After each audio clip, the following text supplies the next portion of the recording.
উপরে যে হজ এই ইবাদতটা ফরজ করেছেন, আল্লাহ বলতেছেন ওয়ালিল্লাহি আলান নাসি হিজ্জুল বাইতি মান ইসতাতাআ ইলাইহি সাবিলা ومن كفر فإن الله غني عن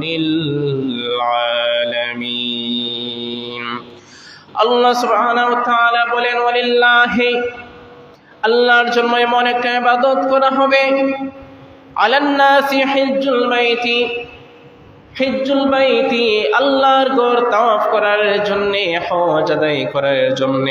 হজ আদায় করার জন্য ইচ্ছা পোষণ করার জন্য মানুষদের উপরে আল্লাহ তাআলা ফরজ করেছেন মান ইসতাতাআ ইলাইহি সাবিলা হজ আদায় করার জন্য ঘর থেকে বের হয়ে বাইতুল্লাহ পর্যন্ত যাতায়াত করার জন্য যে সমস্ত খরচপাতির ব্যাপার রয়েছে, যাতায়াতের ব্যাপার রয়েছে এবং হজ আদায় করার সময়টাতে ওই সময়টাতে তার পরিবার পরিজন সবাই খাওয়া দাওয়া করার জন্য চলাফেরা করার জন্য যদি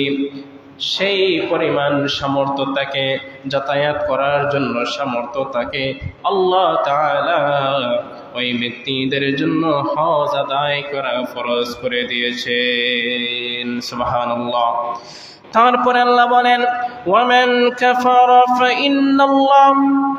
মনে রাখবা এবং যেই ব্যক্তি কাফারা এই হজটাকে অস্বীকার করবে, হজ আদায় করতে চাইবে না,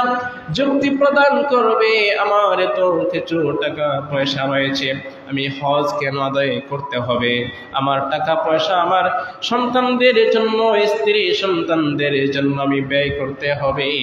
আমাকে ইন্ডাস্ট্রিয়াল ফ্যাক্টরি বানাইতে হবে, আমাকে ব্যাংকের মধ্যে টাকা জমা রাখতে হবে, হজ আদায় করলে এতগুলো টাকা খরচ করা এটা কেন প্রয়োজন, কি জন্য করব? ওমান কাফারা, যদি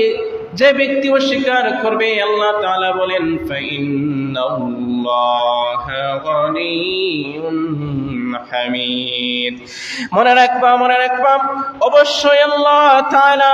ফাইন্নাল্লাহা গনি, আল্লাহ হলেন সবচেয়ে অমুখাপেক্ষী, সবচেয়ে হচ্ছেন ধনী আল্লাহ,